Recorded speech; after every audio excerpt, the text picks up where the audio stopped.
Hello and welcome to episode 68 of the VR Gaming Podcast. I'm Justin, main fan on YouTube, and I'm here with Alex, virtual insider on YouTube.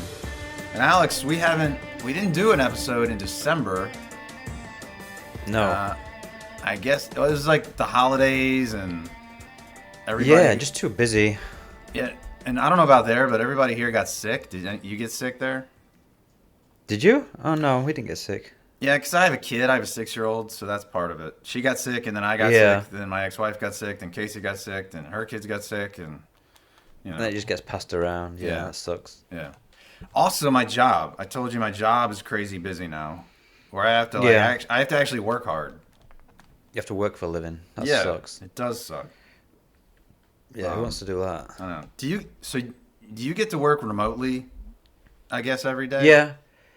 Yeah, because it's obviously like no offices. It's just everyone works from all over the place. Like I think the base is classed as in Florida, the head office address. But we're all over the world, like Tokyo, freaking Netherlands, America, Canada, Italy. There's like people from all over the place. Is Florida where the main man lives? I think that's where the company was, like LLC was registered or whatever. Oh, okay. All right. With my job, I work.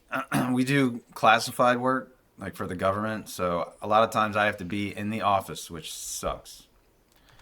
So yeah, that sucks. That do suck. I think one thing from COVID, like there was after COVID, a lot of people will now work remote, which is really cool. Like before COVID, remote work wasn't even really a thing. Yeah, it was, but it wasn't like anything like what it was now.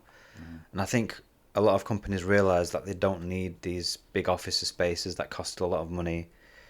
Have all these staff like just in the office when people will still work and do the job even if they're at home. So that's one good thing from COVID, I think. But the U.S. government, though, they all had to go back. Yeah, some jobs you do need to obviously work in an office, and like if you're dealing with like confidential shit, then you can't do that from home. So, I get it. Yeah. So, you want to start getting into the games? Yeah, we've got a lot to talk about. Yeah. So, I'm gonna start with Thief VR Legacy of Shadow. This is my video. I'll fast forward a little bit. So I think I might have briefly played a Thief game back in like 1998. Back in those days, I was in college, and I didn't have money. So a lot of the games I was getting like, illegally. So I think I just played it briefly one time, and then maybe I went back to Half-Life, because Half-Life at the time really grabbed me. So I don't really have much memory of Thief. But in this one you play as a character named Magpie. Some people said that she was referenced or something in the older Thief games. I looked it up and there was like a bird named Magpie that steals coins and stuff. And in this game there is a bird that will bring you coins. So I don't know if that's why she's named Magpie. And I beat it. It took me like around about 8 hours. And I liked it. I liked it a lot. But I'll get into more detail now. Like in the video on YouTube, you can see me leaning into the candles. You can put them out with your breath. So there's a setting in there where you can set it to where you can blow out candles. And there's also a setting where the guards will hear you. And I had that setting turned on during this video, and the guards kept getting alerted. Like even when I was like, what the, like they shouldn't even know I'm here. And then I realized later in the video, oh, it's that setting about that. Okay, so I'm talking in the video and then they can hear me, and I kept dying. So there's some cool audio settings like that. Yeah. So at one point in the game, you'll find this thing called a mechanical eye, and it's kind of like those that Da Vinci game and some of the Room games where you have this alternate view where it can show you, like hints. So it's basically like that, and also in the mechanical eye, I think once you put that on, you get the voice of Garrett, and I think Garrett is the name of the original thief. Yeah, I think so. Yeah, and He was like the main character. yeah, and he kind of has this voice the whole time, and apparently that's Yeah. some sort of iconic voice. And, yeah, they're using the original guy for It's the this same game. voice actor. Yeah, the same voice actor. So this is one thing I really like about this game is, I mean, it's a looting game. You're going around searching in drawers and cabinets and all over the place looking for treasure and money and all sorts of stuff, and that's always really fun to me. Like games where you can't do that, I get kind of bored. But in this one, you can go in all the drawers, and I don't know, it's like a scavenger hunt. I don't. Yeah. Does that type of thing appeal to you too? Only if there's like a purpose to it. Like with Half-Life Alyx, I really liked. Obviously, you had to scavenge for ammo, or you had to get resin to upgrade your guns. But I'm not really a collectible person, so like if it's just a case of just collecting things just for an achievement or something like that, then I'm not interested. But if it's actually you can use them, like what can you do with anything? I've not played this game, so I can't really comment to it. What do you do with this shit? Do you have something you can do with it? Yeah, the more you collect, the more like skill upgrades you can buy like at the end of a level. Right. So you can buy stuff like you have softer landings, or you have better bow ammo, or you move around more silently. That's cool. Yeah, I stuff like like that. that. Yeah. So you'll find lock picks along the way to help you get through doors. And when the lockpick thing is, it's like, you have to use your motion controls. So it'll, you have to put your left hand, you'll have to rotate it a certain place and then like rotate your right hand to another one. And some of the lockpicks will have multiple where it's easy, but it's a little bit interesting at least. And you have a blackjack, which is like a club on your right hip, and then you'll get a bow a little bit later in the game, and there are sharp tipped arrows and blunt. Like so, the sharp will kill, the blunt will just knock a guy out, and they have a water arrow if you want to put out a fire, so that like if you put out the fire, then you won't be able to be seen that easily. And then there are fire arrows, and I barely ever use those, but there are places where you need to like make stuff explode. Then there are rope arrows, and you can use those. Like there'll be certain places where you can shoot the rope arrow, and then you can climb up it. And a lot of times it'll be to get treasure that's hidden and stuff like that. So you just go through. You open windows. There's sometimes paintings that are like you have to feel around the painting on the back of it, and there'll be once you feel a vibration in your controller, you'll know that that's where I need to click, and then I need to click on this other one, and then like the painting will open up, and then there's treasure in there. And right now, if you're watching on YouTube, it's showing when they're training me like how to fight, and you parry with your blackjack. Right. So you like parry a certain number of times, and then the guy will lean forward like he's tired, and then you hit him in the head. And Right. So you can have some combat where, like, if you get caught, it's not a game over. You can still like defend yourself and stuff. Yeah, and you'll get caught a lot in this game, but the thing is the AI is pretty dumb. So you can, Yeah, I read that. yeah, you can run away and hide, and they'll be like, "Where'd he go?" They could be like chasing you, and then you hide under a table, and they're like, "I don't know where he went," and then they'll just walk away. Yeah. But I did get annoyed at how easily I often got caught. But I don't know. I did beat the game. Yeah. So there's some guards that have no helmet, so they're easy to deal with. But then there are guards that have a helmet, so they're like more difficult. Then there's a guard that has an axe, and I don't think there's any way to take him out. Right. So You those just have to guys, avoid him. yeah, you just have to avoid those guys. And you can hear the guard voices, and like they're talking to each other and stuff. And one thing I was impressed by is I don't really remember feeling like I heard them repeat dialogue. They had so much dialogue that it was almost always unique. conversations That's they were impressive. having. Yeah, Yeah. because usually most games you just hear the same crap over and over again. Yeah, the same 5 lines repeated, and it gets really annoying. Yeah, yeah. Um, in the video right now, I'm trying to get through a window. This is when I first started playing the game, and it took me a while to figure out. So when you're grabbing the window, you can't look down. Like if I'm going through a real window in real life, I'm looking down to like look at the ground where I'm gonna jump to, but that won't work. You have to look forward. Right. So that was something that was a little weird. So there were a number of levels in this. I don't know. It could have been like 8 levels or something, but they repeat some of the same locations, and I didn't like that. Yeah, it's a lot of problems with VR games just because they try and obviously make them longer, and the way to do that is just to reuse the same environments, which is kind of annoying sometimes. Yeah. I had one crash where the game just out of nowhere crashed, and I had to go back into it, but that was the only crash I had. Lee from Recentered said he had a bunch of bugs, and he had to give. He liked the game initially, then he had a bunch of bugs that for some reason made it unplayable for him, and he had to give up. But Yeah, they've patched it now a few times. they've just Here, done a patch actually. yeah, they did. So I'm waiting.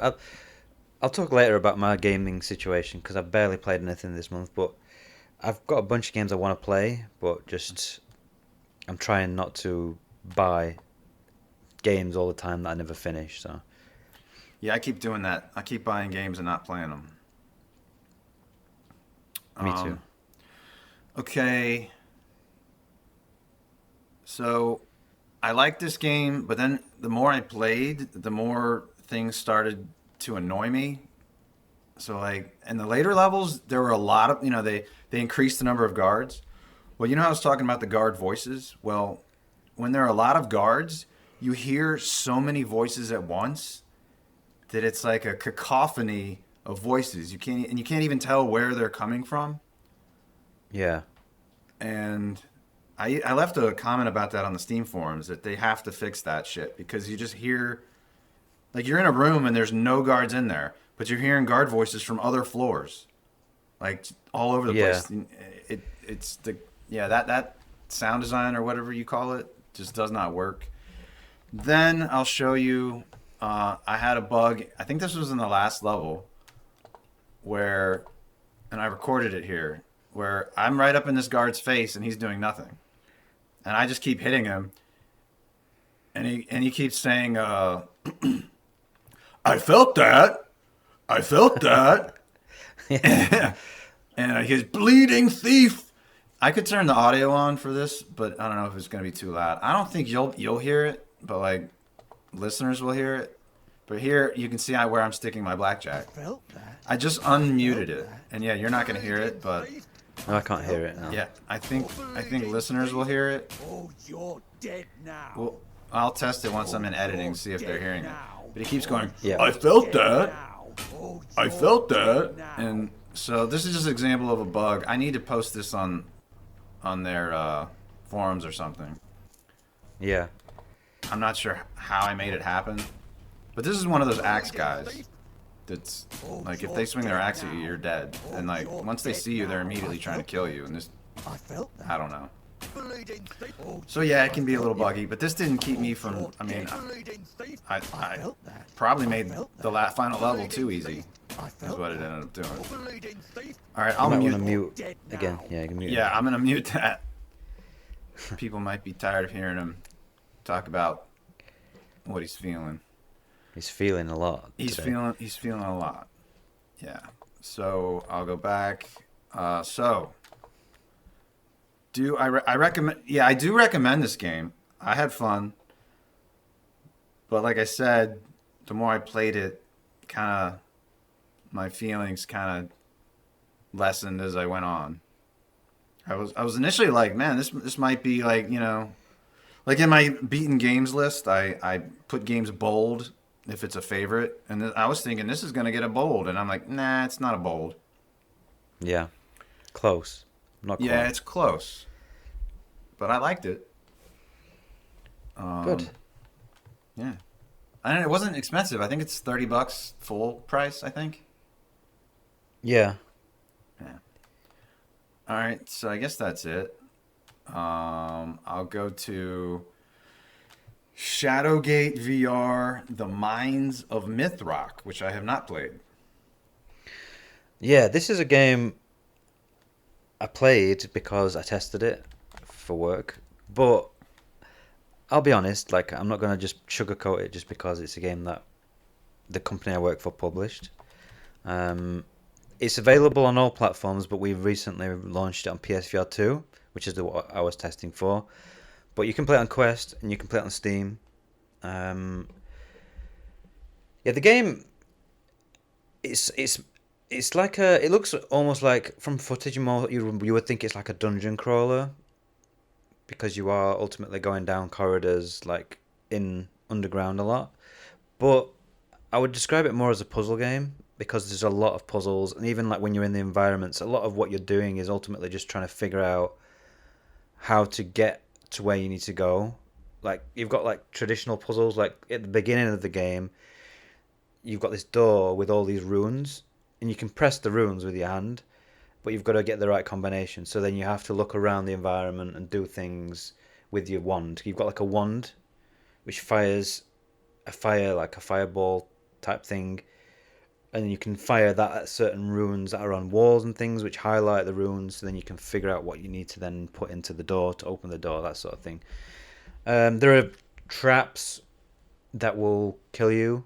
There's a lot of trial and error in this game, so like there's certain points where you'd feel kind of frustrated because you have to, like, you'll do something where you'll go to a certain location, and then you'll there's a section where you have to go across this bridge, and get across the bridge you need two like tablets or like these stone things that you have to put into these little holes to extend the bridge to get across. And to get across the bridge there's like a spiked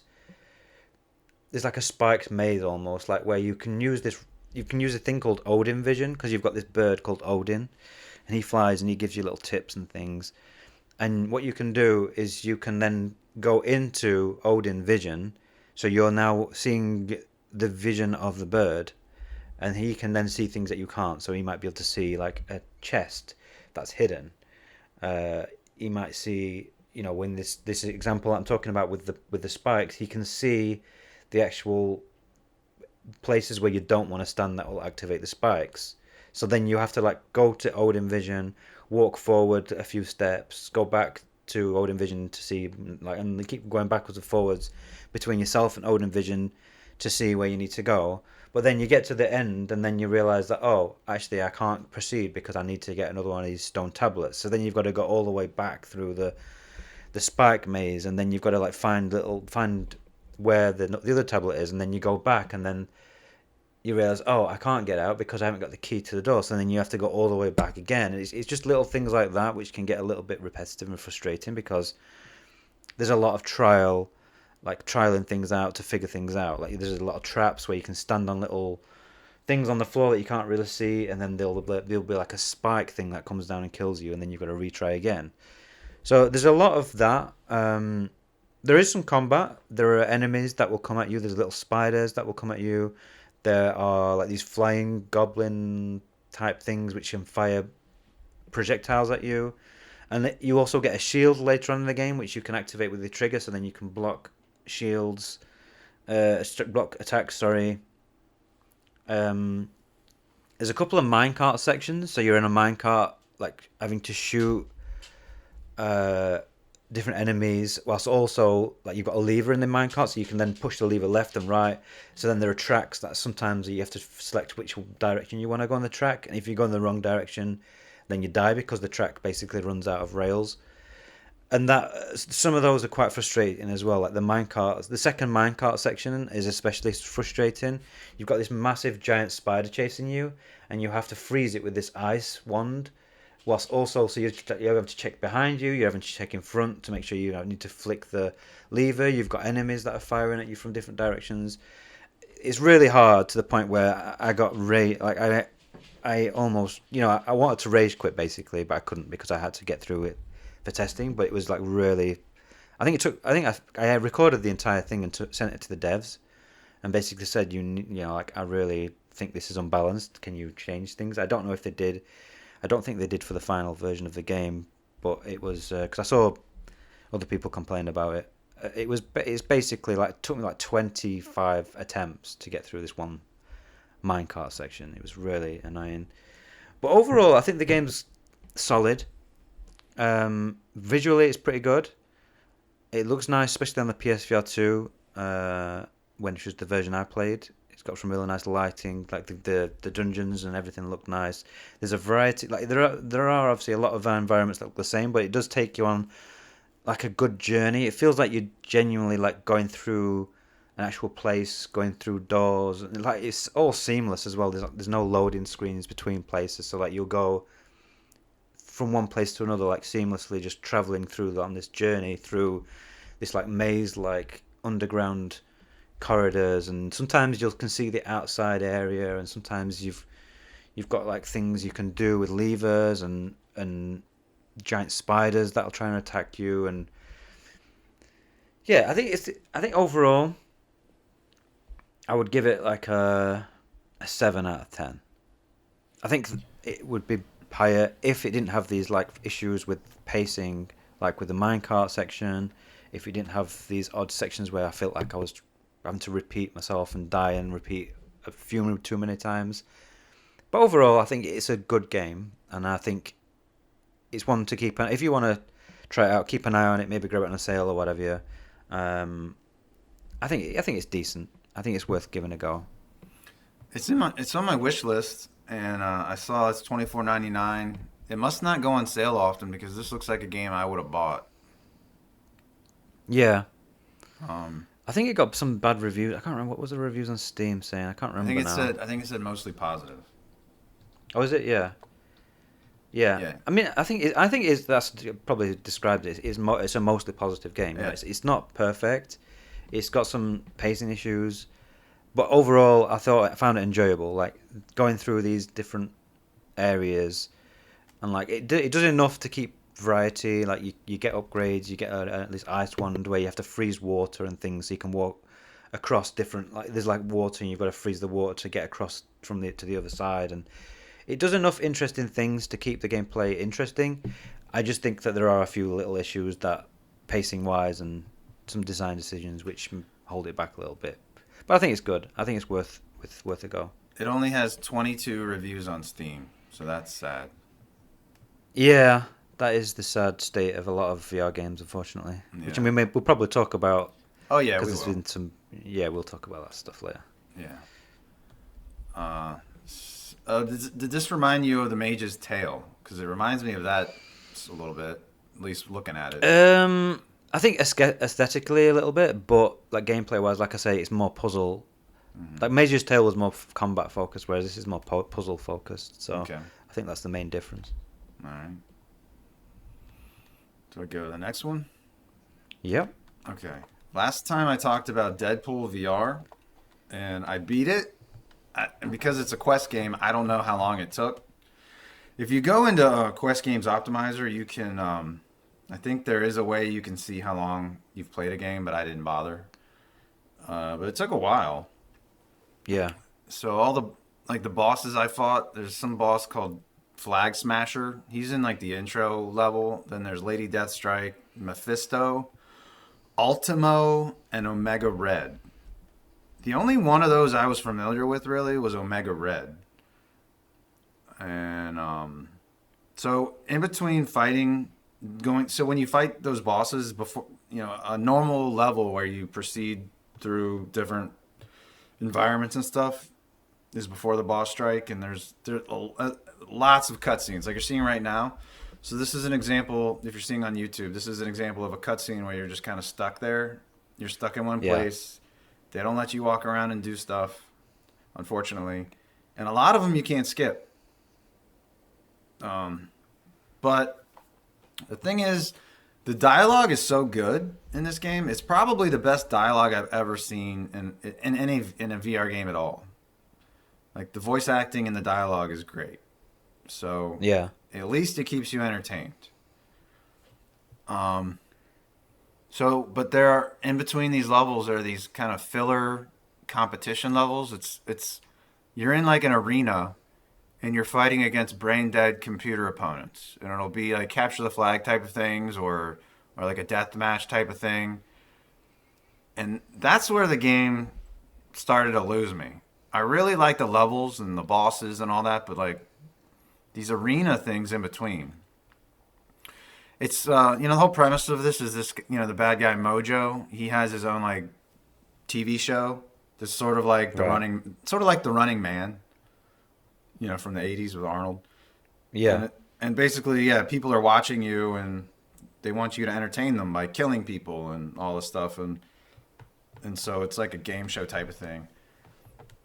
And there's filler competition levels they're just like incredibly easy and just boring. I would say this game in general is too easy. It's really hard to die. But it's entertaining, it's funny. I enjoyed it the whole time I was in it, except for those filler levels. What else can I tell you about it? I think it's $50? Probably didn't sell great because No. yeah, probably because as Alex was just alluding to, this is recent news. Twisted Pixel is the company that made this game. They also made Wilson's Heart, Defector, Path of the Warrior. Well, they just got shut down, along with Sanzaru Games, who made VR Sports Challenge, Marvel Powers United VR, which I never played, and Asgard's Wrath 1 and 2. They're shut down. And Armature is the developer that ported Resident Evil 4 to Quest. They just got shut down. And the Batman sequel, there's supposed to be a sequel they're working on, that's been canceled. And surprisingly, I learned Sanzaru was working on it, not Camouflage. So maybe since Sanzaru was working on it, it's done. But Beat Games, the makers of Beat Saber and Big Box, the makers of Population 1, and Camouflage remain. They haven't been destroyed yet. But Camouflage, I think they lost a lot of people still. And some Horizon... From what I've read. Yeah, some Horizon World developer named like Uyo or Oi or something like that remains. And that's it. So we're pretty screwed. Enjoy it. Yeah. Enjoy these games. Yeah. Because they're not going to see many of these type of games for a while. Yeah.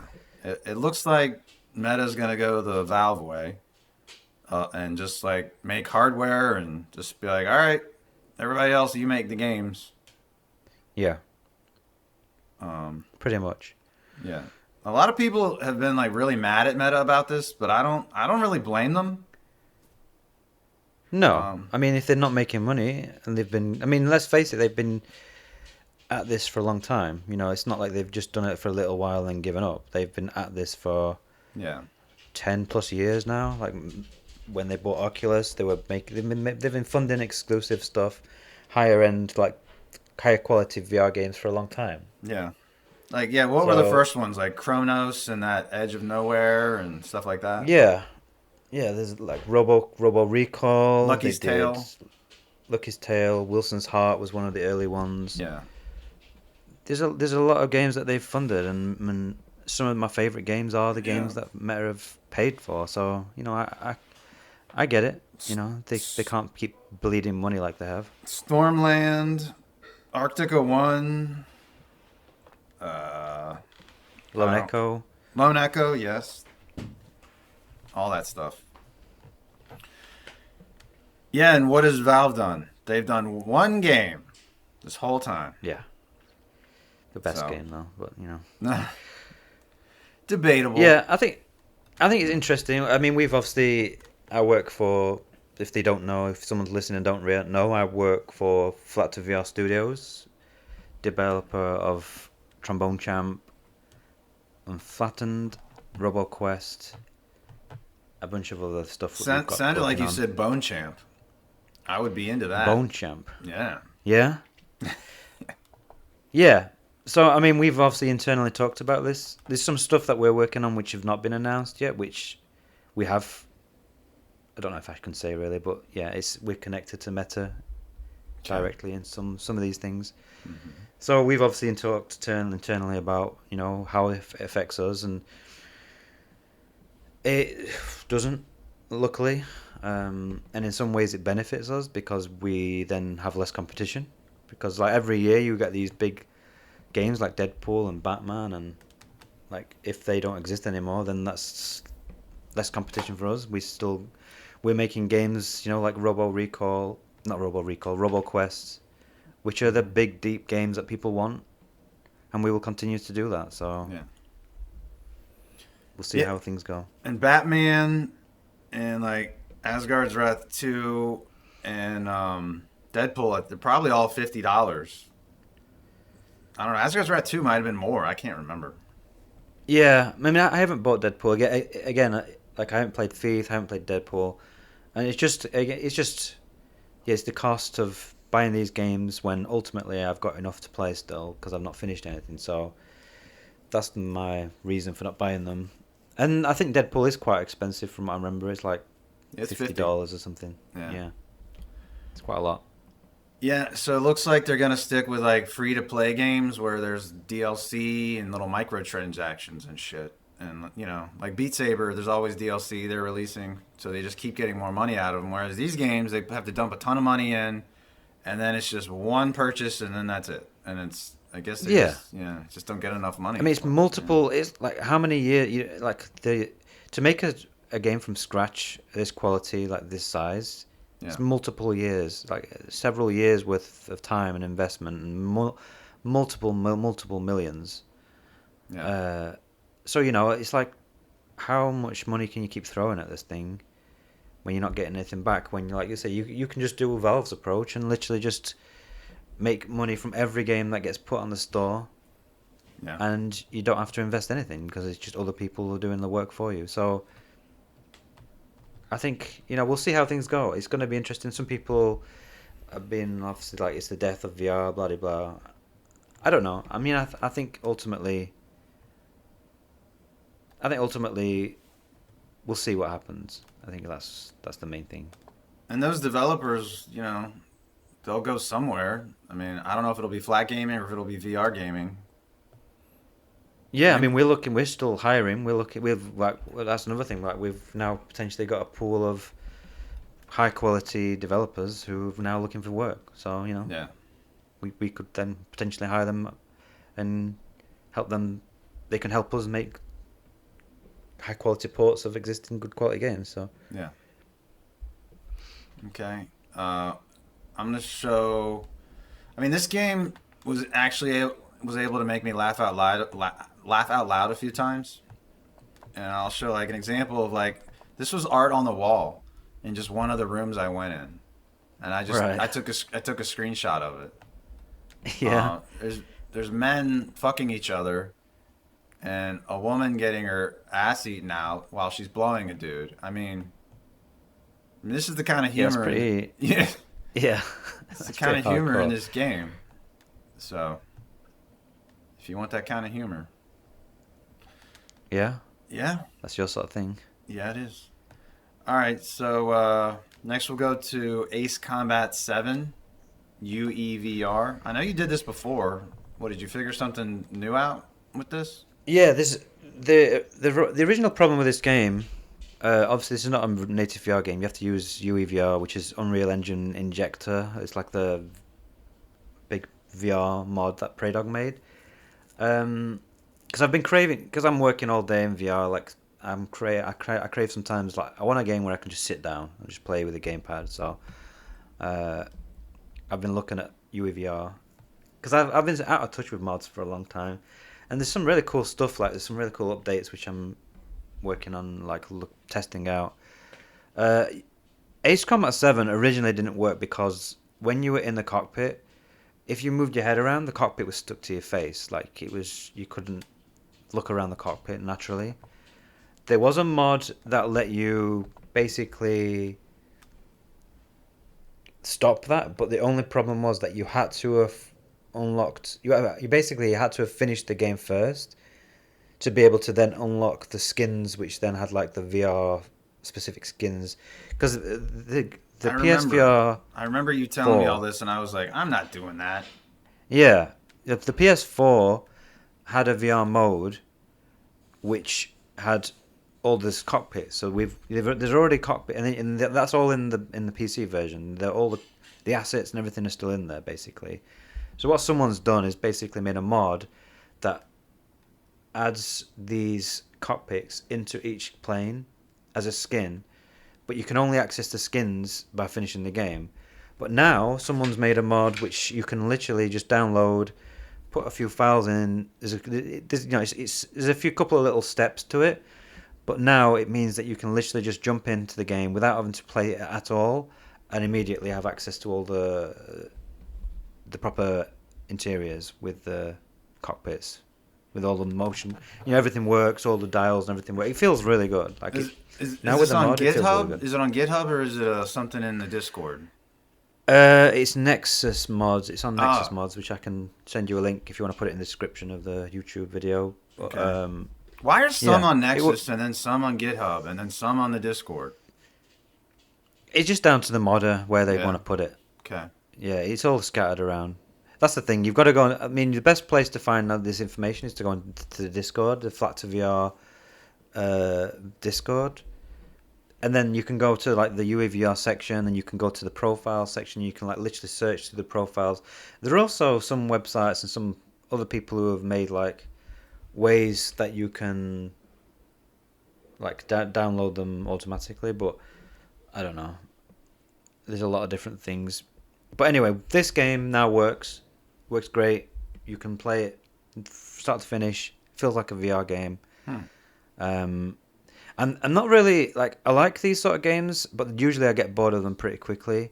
But what I like about this one is obviously it's like a AAA quality, like visually and everything. But I feel like they do a good job of mixing things up a little bit. Like I did a level where you have to like, I think it's a level that's on the screen now where you have to kind of like go through. There's like these. If you look at your radar, you can see like these big red like circles, and then there's gaps in between the circles, and you've got to kind of like fly using your radar to avoid being detected. So you're like, you're not fighting anything. You're kind of like just flying around. You've got gusts of wind that will like blow you around a little bit, and you have to like try and get through this little thing. And then when you get to the center, like where this big tower thing is, you fight some enemies. But one thing that's keeping me hooked, which is actually surprising me, is the story. Like the story is actually, like, I don't want to spoil what happens, but like it starts off as like a traditional kind of story. Oh, you're just in a squad of, fighters, and you're literally fighting an enemy.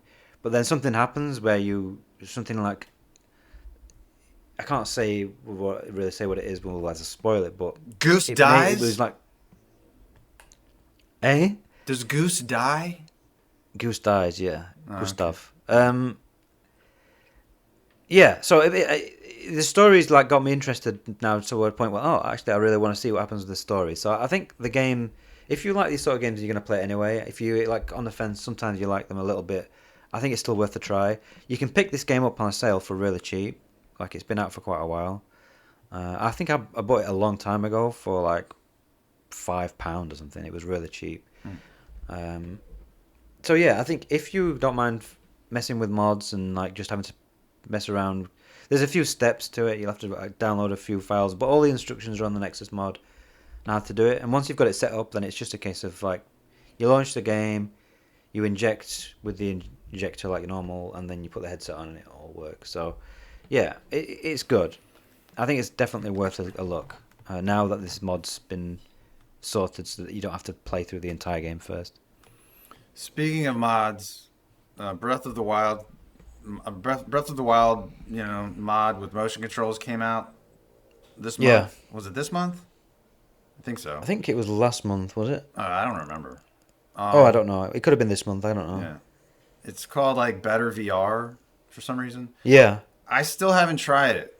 I've been meaning to, But kind No, of me the neither. reason I'm not that interested is I beat Breath of the Wild back when it came out. I don't Yeah. know. Maybe if I had never played it, I'd be more interested in doing it. Also, Yeah. you have to get a Wii U emulator called Simu, which I've never used before, and I'm like, what? And then I have to go get the ROM. I own the Yeah. Wii U Breath of the Wild, but I have to go get a Yeah. ROM, and it's like I don't. I've been putting it off. Yeah, So I'm the same. Like it's too many steps for like you can't just you can't just buy the game on Steam and then like do like you have to then like install an emulator, then you've got to find the game, which then technically is illegal unless you own the game, which you do, but I don't. So yeah, what I'm gonna do? I go out and buy a Wii U copy just so that I can feel like I'm.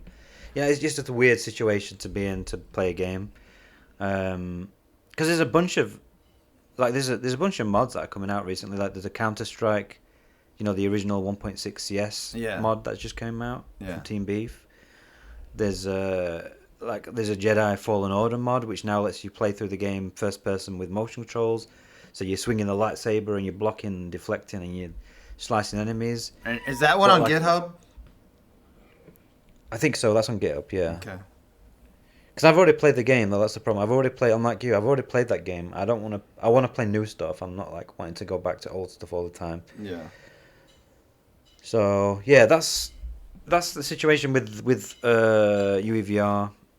It's happening. There's a lot of stuff happening in the background. A lot of people are finally getting to grips with how to mod and add motion controls and stuff with it. But I've got more games to talk about with UEVR, so maybe we'll come back to those as well. Okay. So next game is Roboquest VR. This might be a spoiler-ish video, so don't watch this. Yeah, I mean that's the last level of the game. This is the last level of the game. I don't get far. So because you told me I should put the game on easy, it made it way better. I was able to actually do something. So on my first attempt, I think on easy, I got to the moon. Which is but then I got into this room and I was like, "Oh fuck." I immediately just I mean, it's just too much to deal with. So I just get into this room and I think I just die because there's just too many fucking enemies. I was just like, I don't know what to do. So I have 6.5 hours in this game, and I've made it to the moon. I don't know if that's good. Yeah, that's good. Okay. How hard is it to get to the final boss and beat the final boss? Like once you've gotten to the moon. Well, you've got the room like you're in now, and then you've got another room you have to get through like this. Okay. And then you're at the boss. Oh, okay. I was pretty close then. Yeah, and the boss is like a 2-stage boss as well. Okay. So you were close. Okay, I have a lot of Guardians unlocked, but I always forget to try the other ones. I've only used the default Guardian. Oh, you definitely you need the different Guardians. You need to use those because some like the base one is my least favorite because each class basically has its own abilities, and the base one is literally you have a shield that you can activate, which I can see you're not even using. Like, yeah, I know. activating the shield. Yeah. and the other one is a melee bash attack, so you have to get close and like physically punch them. It's the worst one. Oh, I never use the melee. I never use the melee. I've never even done it once. You're literally not using it. Yeah, you're not using the shield neither, so you're not using any of your abilities. Yeah. No wonder I got knocked out.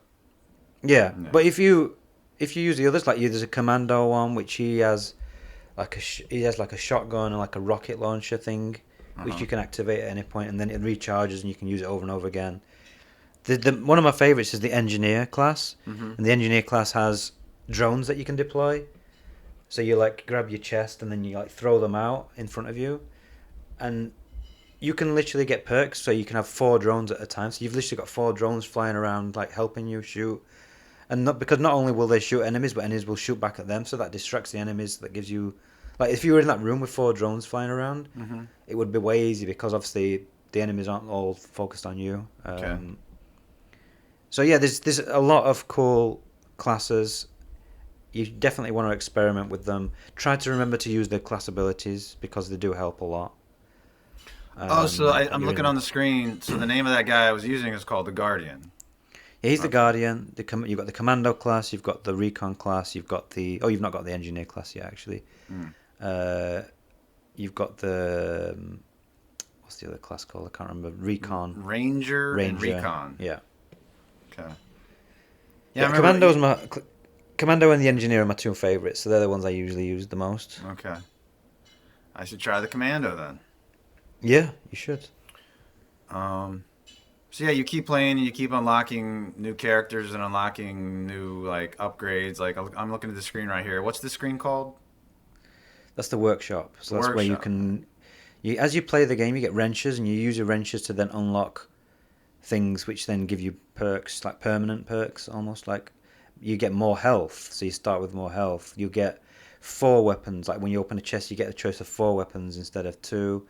You get because you get there's a perk system. So as you play, you get level up, and then you can get perks which help. Like there's one where you get a perk immediately. Like as soon as you start the game, you can start a perk. And the perks are really useful. Like, and the perks are dependent on the class that you have as well. So depending on which class, there will be different perks. Like some of them, like with the Commando class, you can have like originally you have like 1 rocket, is your primary ability. Then you can get like 2 or 3 rockets, so you can fire 1 and fire 2 or 3 after each other without having to wait for them to cool up. Like the cooldown. And then you can literally have like where you have like 4 rockets per rocket, so then it's like a big massive spread of rockets. So you can crazy level up your character so you can become really powerful. Mm-hmm. So it's worth playing with the abilities and the perks for sure. But if I switch to a different character, does it reset any of those perks? No. Okay. The perks are literally per run, so they only last while you're in the run. Oh. Once you die, the perks reset. So. Oh, that workshop will be the same for everybody. Yeah, the workshops aren't class specific. They're just general stuff you'll carry with you, and even if you die. But the perks that you get in the run are stuff that are just specific to that run. When you play, did you notice any performance issues? I mean, I do have to turn my resolution down a little bit compared to a lot of other games. Like, yeah, I have to run a little bit lower, super sampling. I might have been running it too high or something. Because I would see some reprojection sometimes. Yeah, it's still something we're working on. Like we're literally working on a patch right now, which is going to hopefully help performance. It's one of those things that it looks, because it's got like this cel shaded kind of look to it. It looks like it shouldn't be hard to run, but it's actually quite a heavy game, and it's quite unoptimized. One of the problems is with non-VR games is that because a lot of people have like powerful systems, and because you don't have to run them at such high resolutions and high frame rate, they generally, like, developers don't have to optimize their games as much. Yeah. So when you then transfer it to VR, like, we have to look at things and like optimize the shit out of them to get them to run nice. Yeah. Which we've done a lot of work, honestly. Like, if you saw what it was like before, it didn't look as good and it didn't play as good. So we've done a lot already, but there is still definitely things we can do to improve it. Okay. There's one thing I feel like there's missing in this game, and it's nothing you guys can do, because it's how the original game must have been. There's no voice acting at all. No. Have you ever felt like that girl at least needs a voice or something?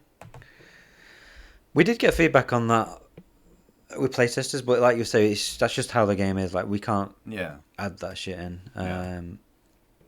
Yeah, it's one of those things. Like, I didn't really find it like much of an issue, but definitely some people, it's not just you. Some people did find they wanted her to talk. So. The problem with that as well is like, because the game has multiple language support, so then you've got to then support. Yeah. You've got the subtitles, I guess, but then you would have to then potentially have to do different voice actors with different languages. Yeah. It complicates things. Yeah, definitely. All right, we'll go to the next one. The Callisto Protocol UEVR. I know this is another one you did before, and maybe you got something better this time. Yeah, originally played it when it was just playing the game like, third person. Mm-hmm. The problem was like, because some games don't work very well with UEVR, where if you've got like native and you've got something called sequential rendering, and the problem with this one that is when you were running it in native, which is the best way to run it because that's where you get the best performance, like all the shadows were all fucked up, so you couldn't play it in native. So then you had to use sequential, and like things were really like shimmery, like the hair and stuff was shimmery. and it just didn't perform very well. So I ended up giving up on it. But now, Praydog has done like an update. He's got this thing called this native fix checkbox in UEVR, and that fixes it. So now you can run this in native and have, so you don't have to run sequential anymore, which makes it look better. How would you know to do that? To do the native fix checkbox? Well, that's the thing. You've got to like keep up to date with what the hell's going on. You can download a profile because there are profiles where you just download them and which has all the stuff ticked that you need to have ticked, which is probably the best way to do it because you don't have to. You just basically download a profile, inject it or whatever like through the injector. You start the injector and then you click on import profile and then you select the file and then that imports that and then you start the injector. There's also a profile with the profile that I downloaded, which it's got like a dynamic first person mode. So as you're walking around, it'll be in first person, which looks really cool. But then when you get in combat, it'll automatically pop out to third person because the combat is like it's a third person game, and the combat wouldn't translate very well to VR. But then when you're shooting, you can do the shooting in first person, and it's got like like the 3DoF. Yeah. I don't like it personally. It felt really. It didn't feel like I was aiming. Like I was having to have my hand at a weird angle to get the aim to work. And this game is mostly melee focused. There's not a lot of shooting. You don't get a lot of ammo, so you are going to be ultimately going to be third person a lot in this game. It's not one of those where it translates well as a VR mod. I played probably 2-3 hours of this game and then I've given up because I got stuck and I got frustrated with it. Basically, if you look on Steam, like it's got mixed reviews, and the reviews are ultimately down to the combat. And I agree, the combat kind of sucks. It's really hard. I had to turn the difficulty down because I was like getting killed even at the beginning, and then they have mobs that swarm you from different directions. You can't like this combat feels like quite sluggish. Like when he swings, he really takes his time to swing like heavy swings. So you can easily get like hit from different directions. There's no way to like change your target, like in some of these third person games where you can switch targets and quickly switch if someone's attacking you and parry and block. It's none of that. It's like swing. You can do this dodge thing where if you time your thumbstick move as they attack, you do like this dodge, but that's only like a one-on-one thing. Like if someone's coming from behind you, they'll hit you and you can't dodge it. So I got into a position where there was like 4 enemies all at once. They took my health all the way down to the bottom. I can't find any health syringes, and I've got another room full of like another 4 or 5 enemies, and I just can't get past it. And I was like, I just can't be bothered with this game. So I've played it. I enjoyed what I played, but then I was like, I just can't be arsed with it, basically. But it looks like when you play through the game, it looks amazing. Like in VR, like when you're in first person, it's one of the best looking games I've played in VR. Looks really cool, and I love the world. I loved like a lot about this game. I just wish the combat wasn't. I wish the combat was better. I wish it had focused on the shooting side with a little bit of light melee rather than the other way around, because then it would have been a way better game. And I think it would have been way more enjoyable as a mod as well, because then you're spending more time shooting and aiming your gun rather than just pressing buttons and stuff. So you did the profile. I can't recommend it. You did the profile where it switches between first and third dynamically? Yeah. Okay. Yeah, it just dynamically changes and it works well. This is one of the many UEVR games I bought and never tried. Oh, you actually own the game? Oh, I own so many UEVR games that I bought for that reason, and I haven't tried them. Yeah. Yeah, I bought this a long time ago, and it's been sat in my heart, sat just not being used, which is why I'm ultimately not buying any more games right now, because I just keep buying games that I don't play, and it's frustrating. Because I'm trying my best to like either get through a game or just say, okay, I'm done with this game. I'm never going to play it again. Mm-hmm. And then once I've got through all of them, then I can start looking at, okay, what have I not played, and start buying games, because I'm sick of buying games that I don't play. It's kind of like crazy. I was trying to find some sort of combat in here. Yeah, I think that's the beginning of the game. You don't get to the combat a bit later on, but Well, there's there we go. There's some some combat. combat. Okay. So yeah, you see like the swings, like you can do the dodge, the swings. Like the swings are quite slow. Yeah. Now imagine you've got like 3 or 4 enemies all around you. It's just it feels almost impossible not to get hit. And the health, they don't give you a lot of health. Like there's no health syringes, or not many health syringes around. So, like and that was on easy. I was literally on easy, and I still. I mean, maybe I'm just suck at this game, but it just really frustrated me in the end. But I think, I mean, you own it. You should definitely try it and tell me what you think. Okay. Yeah. Okay. So I have a daughter that I have half the time, and then now I have a girlfriend who wants to play VR with me whenever we have free time. Yeah. And she also wants to play arcade games, and Nice. I have a job that I actually have to do be at Wow. now. So it's hard. It's finding time. Yeah, finding time. Yeah. Speaking of her, Zero Caliber 2, she and I played through this together. And You played all of it? all of it, and I was Wow. surprised. Yeah, I liked it. I was surprised at how good it looked. We played on quests, Right. Quest 3. So we played co-op the whole way. Good graphics for Quest, good scopes and attachments. Like you can put scopes and attachments on on almost any gun you find. And the handling I thought was really good. You can get Yeah. like an RPG, and I loved using the RPG, just walking right up to somebody and doing the RPG. And there was a checkbox where you can set it to unlimited ammo. So we set it to unlimited ammo. Then I just went load, fire, load, fire, load, fire with the RPG. I mean Right. that's not obviously not fair, but it was fun. No. Yeah. Yeah. There were some bugs, like some of the ladders were weird to climb. Sometimes a door, like you blow up a door and the door would still be there. Or like sometimes you blow up the door and it's gone and then you still can't walk through. Even though there's no door there anymore. So you'd have to blow it up again. And then you could go through. Sometimes the text would be too close to where you couldn't read it. For her, the tutorial was acting weird. But other than that, everything was fine. There was nothing like game breaking.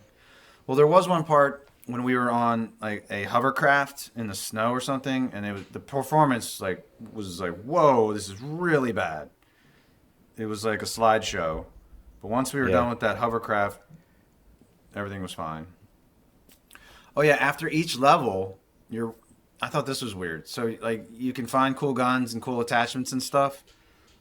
But once you go to the next level, your gun's reset. You don't have that anymore. Oh. I didn't like You don't that. carry attachments. Yeah, you don't carry any. You only have this default gun, which is like an MP5. That's all you'll have when you start a new level, and Oh, so you lose everything. you lose everything. I don't know why. I guess they just thought you would be too overpowered. Yeah, you probably just end up keeping the favorite gun and then never use any other guns. So. Yeah. Another issue is there was we did the co-op missions. There was no ending.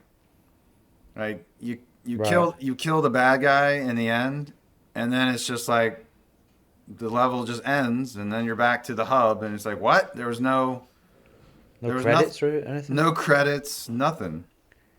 Oh, yeah. It's weird. So we felt underwhelmed with that, but other than that, we liked it. So I would recommend it, and I think it's cheap. I might have gotten it for $10. I own it. I own this game. I've installed on my computer, Yeah. and I'm just waiting to find time to play it with someone co-op. Yeah, you 'Cause I have it wanna on play this co-op. Steam. I wanted it on Steam, Yeah. but the Steam and the Quest versions can't crossplay together. Really? Oh man, they don't Yeah. have crossplay. No, there's no crossplay. That sucks. I would have gotten it on Steam. Yeah, because I've got it on Steam. So I'll wait for Josh. I'll play with or Josh or someone. But I want to play it, but this is a game I want to play co-op because co-op makes this game like way better. So Yeah. I will play it, but I just bought it. Like I say, I buy games and then they just sit there and like I don't play them. So this is one of them. So this one surprised me. I thought I wasn't gonna like it, and then I did like it.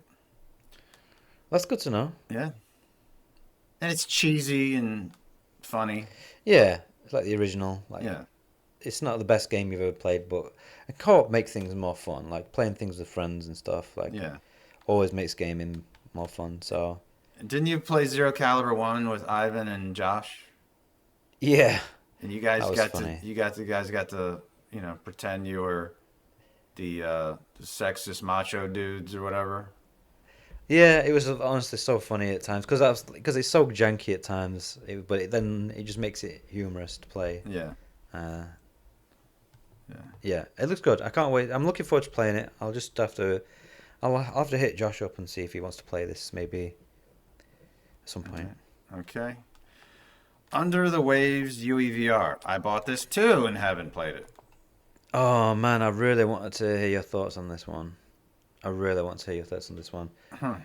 This was another one that I popped up. Someone's made a mod for it. It works with UEVR. It was on sale for like £2.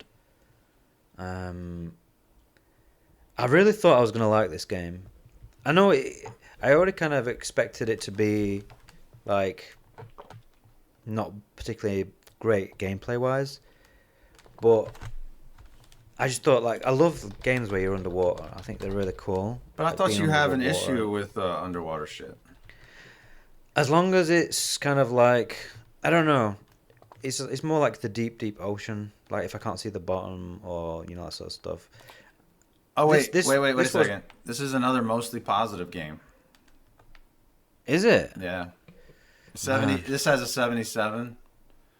77? And that Shadowgate, Shadowgate had a 72. And they're both mostly positive. Yeah, I think the thing with this is that maybe I'll put more time into it. I think the thing with this is that what I was expecting was that the game wouldn't be anything particularly special gameplay wise, but I thought like visually it would be really cool and it would be something that would like hook me, the story and stuff.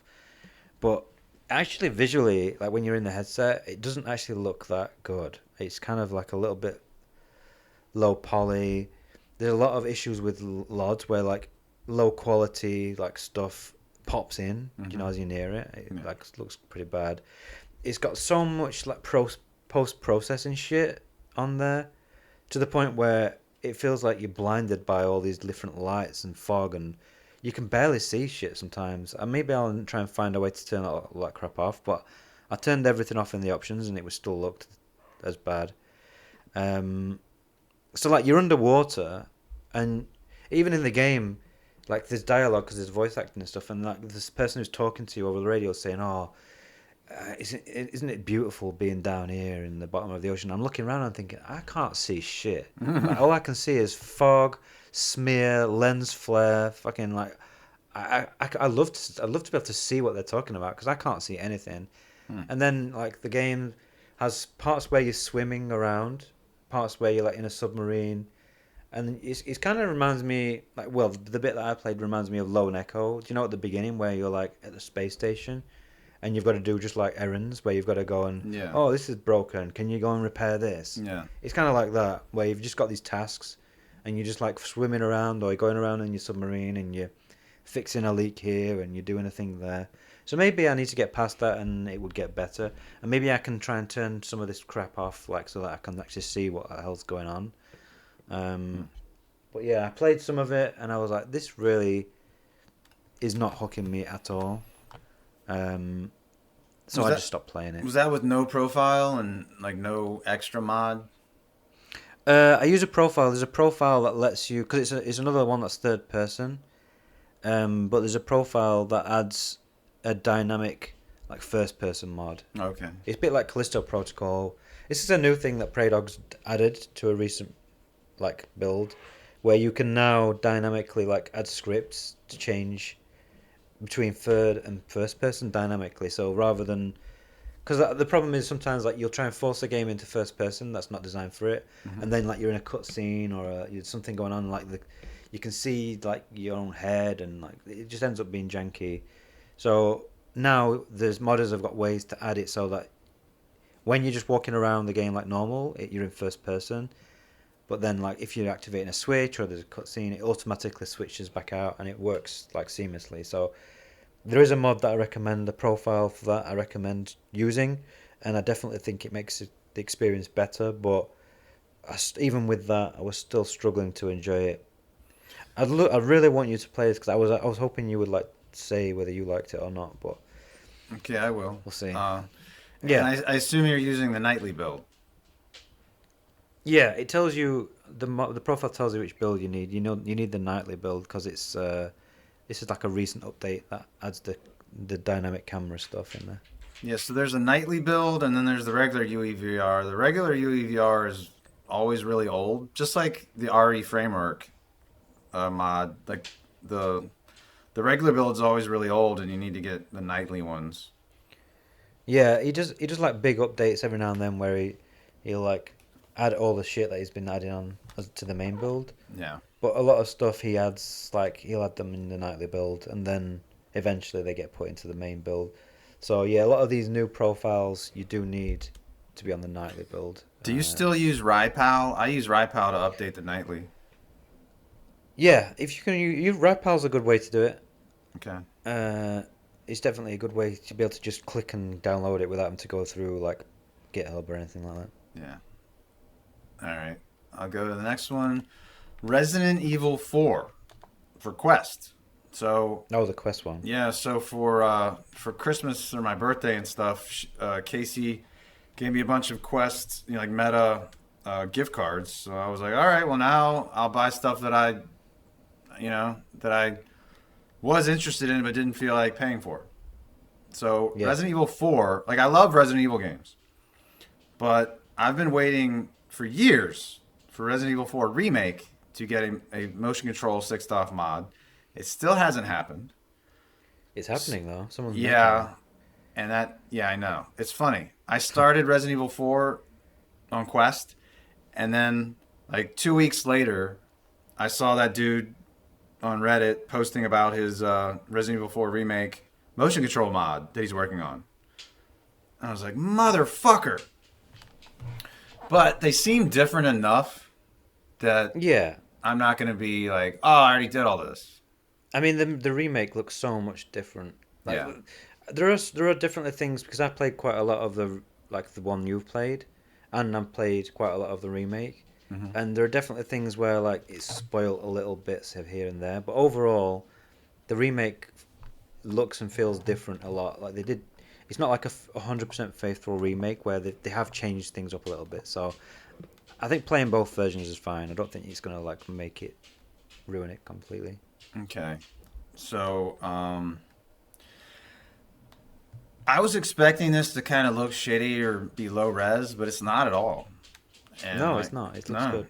I didn't think, and there was no need for Quest Games Optimizer. I usually go into a game expecting I'm going to have to use that, and I was like, no, I don't need it.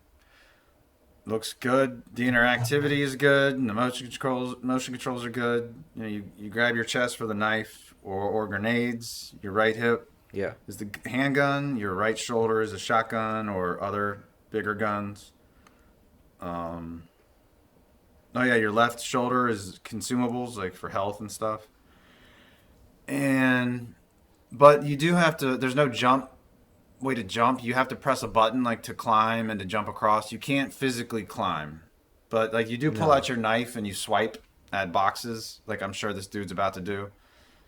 And Yeah. it's another one of these games where you're collecting loot all the time and searching for loot, which I love. I don't know why, I love doing that. Yeah, I like it. In Yeah. games like this, it's really cool. Yeah, because every bullet counts in these types of games. And you can throw the knife as well. Like if you're near a box, you can just throw your knife. It's like infinite. It'll just come back. Oh, I never even tried that. Yeah.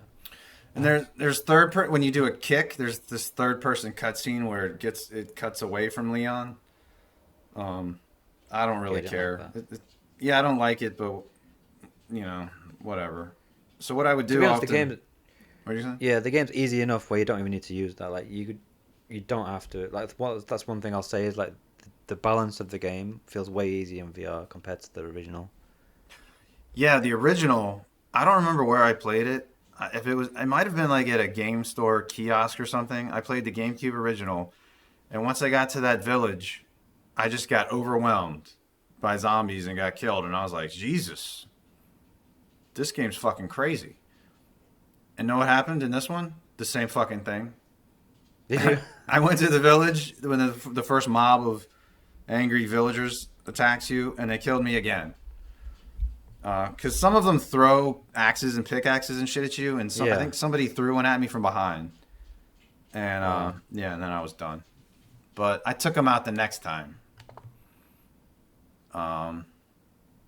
So what I would often do is, I would shoot a guy in the head, then he would stagger, then I would do the kick.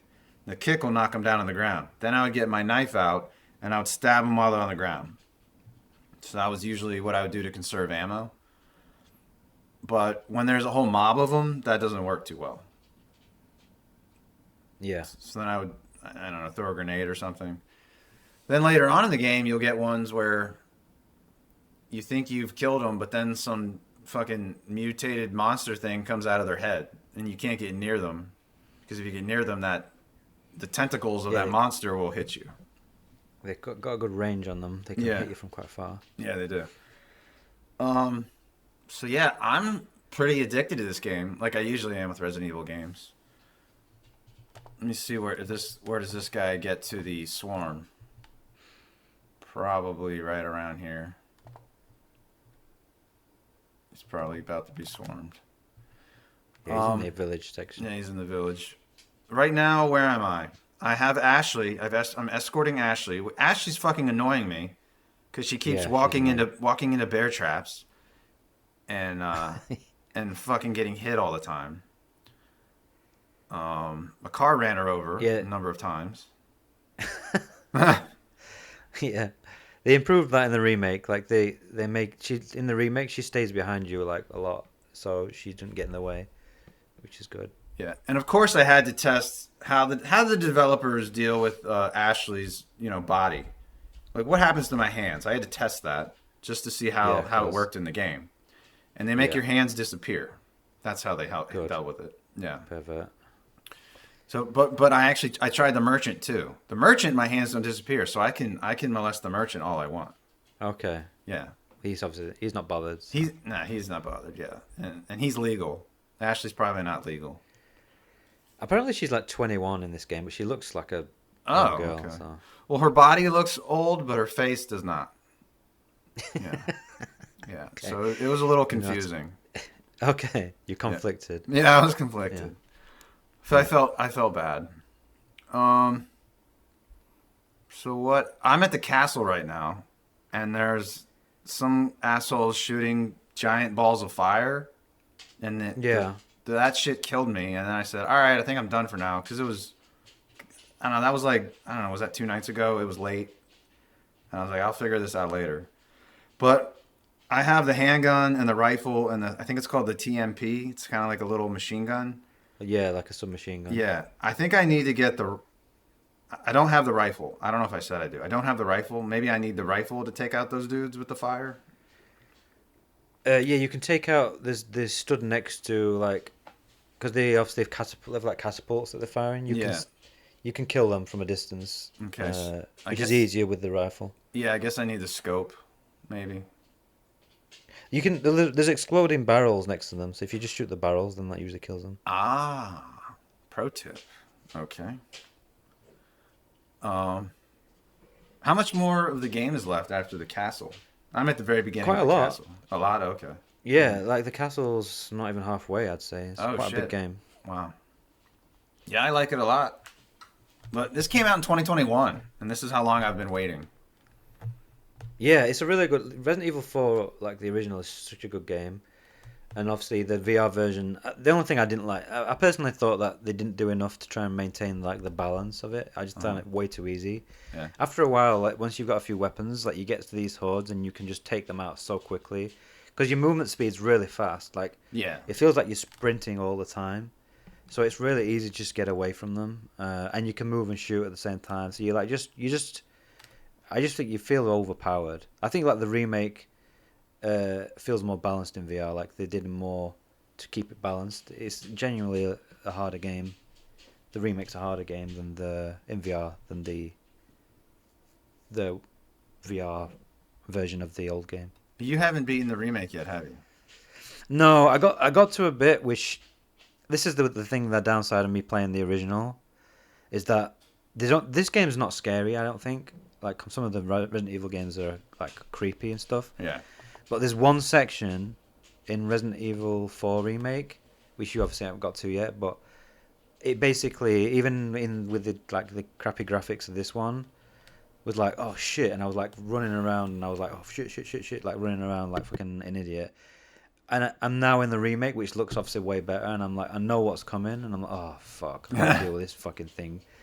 And it's like, oh yeah, I'll do it later, and I've just put it off, which is why I've not gone back to it. So I really want to go back to it. I really want to finish it because it's such a good game. Like the remake's such a good game, and the implementation's really good. Like, oh man, I really do want to finish it, but it's that section that's putting me off because I know I'm gonna have a heart attack. So. Yeah, the guy on Reddit that said he's working on the RE4 remake motion controls mod, his name is Hands on Hands. Nice. That's a Yeah, good name. yeah. If anybody wants to search for that Reddit post, I was looking for him on YouTube. I don't think he has a YouTube channel. No, I don't think so. I'll be interested to see because obviously Praydog made the mods for the other games. So I'm curious to see how good it is. This mod's going to be. Obviously, it won't be as good as the proper remake that Capcom did.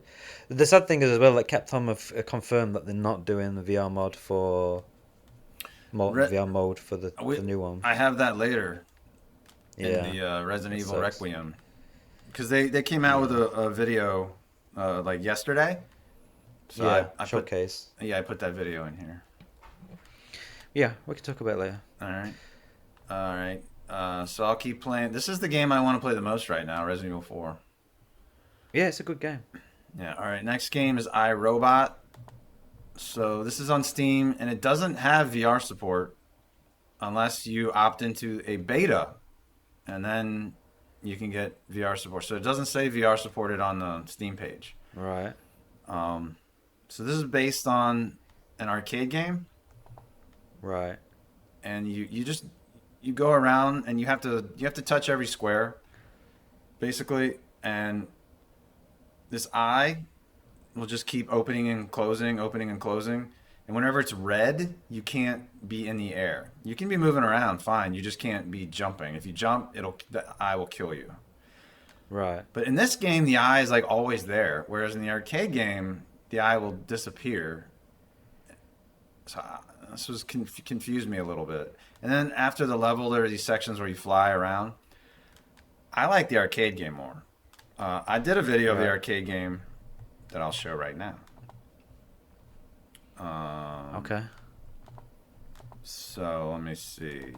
This is an old ass video of mine. Oh, I'm on the wrong video. Oh, there you are. Yeah, there I am. So there you can see the eye. It disappears at the top, and I'm trying to get the last squares here. And there the eye. It explodes. Beat the level. Now I'll probably start flying. Let me see. Yeah, we're flying now, and there's it's like kind of like a shoot 'em up type of thing. And my problem with the with iRobot, the VR one, is that in my right eye there was blue flashing the whole time, and I left a message about it on their forum, but nobody responded. So that made it unplayable. And I played it for like, I don't know, 15 minutes or something, but just constant blue flashing in my right eye. So I can't recommend it. Play the arcade game. Yeah. So next, here's something I did play in UEVR. Forgive Me, Father. Okay. So Forgive Me, Father 1 and 2, I think they were both on sale. And they're Doom-like games, so that's what interested me. And so the weapons and the enemies are like cardboard cutouts. They're flat. So this isn't something you would really want to do motion controls with. I played it though. No. I played it 3'd off, and that worked fine. But by default, it put this border around the screen. You have to go into the options and disable all that and disable the film grain. There might have been some other stuff I messed with to make it look better.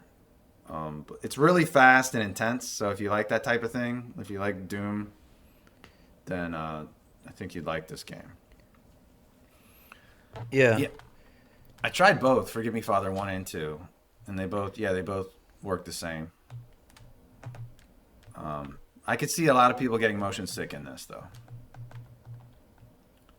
Yeah, it's like a boomer shooter type thing. It's fast paced. And... Did you play it? No, I've not played it. It's got that style to it, and I've heard about it before. Yeah. So I don't know. It's pretty cool. Get it on. I mean, get it on sale. I don't know. It might have been, could have been $5, could have been 10. I don't remember. There might have been a bundle of both games that was pretty cheap. Yeah. Okay, now I meant to talk about this last time. Ancient Dungeon Arena mode. There's a new mode in Ancient Dungeon. This is a video of me and Casey going into this arena mode. And you have to like get far enough in the regular game. Like I think you have to have seen 35 different monsters, and then you'll unlock this arena mode. And it's a wave-based thing. The number that you're seeing, that 0, that's telling how many monsters we've killed. Because when you first start, it's going to say 0. And then it just keeps generating monsters. And what's really cool is the environment dynamically changes. So you'll kill some monsters, then it'll give you some relics to choose from. And sometimes it'll give you curses to choose from. So the curse will do things like make the enemy stronger, or make it so the next hit you take deals double damage. Things like that. It alternates between sometimes good stuff, sometimes bad stuff. And let me see if I can get to where... And the weapon we're using, we're both using that new weapon with the wand and they call it the tome, which is what the book is. And here's where you have to pick 2 out of these 3 relics and decide which one you want. There's also a re-roll button, so if you can spend 15 coins to do a re-roll. And also, you might see there's a door with a lock that has a 10 on it. That means you need 10 keys to open that door. There's another door that you need 15 keys to open it. So, like, there will be relics in there and food. And right now you can see the room is dynamically changing. So, like, columns will go up. Sometimes the floor falls underneath you. And so then you'll start fighting more difficult enemies. I'll fast forward a little bit. Here we're picking, and let's see what happens to the room here. And now you can see the floor came back up. Oh, and traps will appear out of nowhere, like that spew fire. There'll be spikes. See, now the number in the middle is up to 84 because we killed 84 enemy, 87 now. Yeah. And so I would say this has been the most fun wave-based game I've played in VR. Yeah, it looks cool. Yeah. And they're about to come out with an update. They're going to add another new weapon called the flail. It's supposed to be sometime in January, so it could be any day. See how that exotic spice has that yellow diamond thing on the right? Yeah. Now they have that indicates that that's a relic you've never gotten before. Oh. Yeah.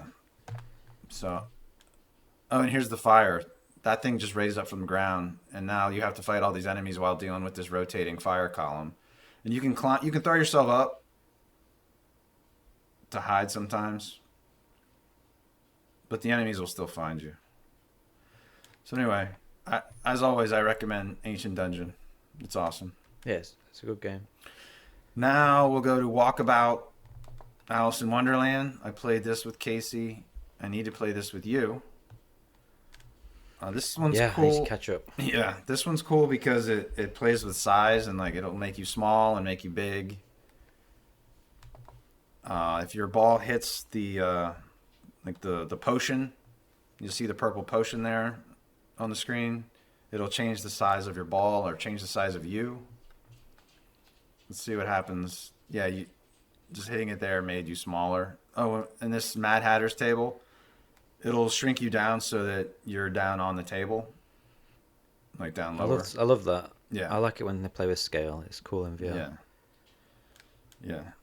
So that was pretty cool. And then here's like the card dudes, and you have to get the ball through them.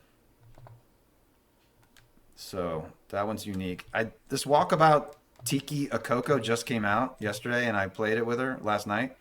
I wasn't impressed with this one.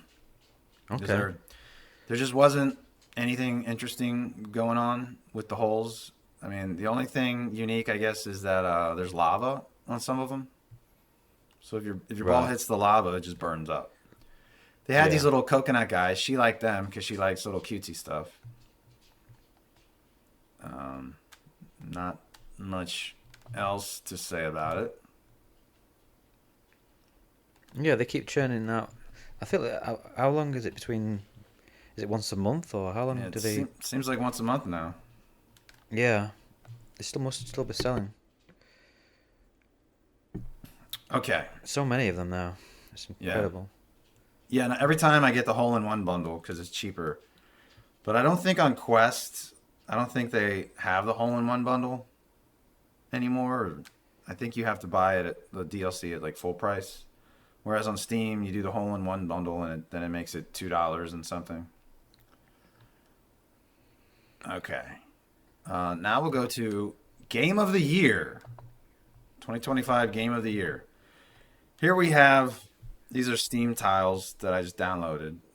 These are the front runners for the 2025 VR Game of the Year.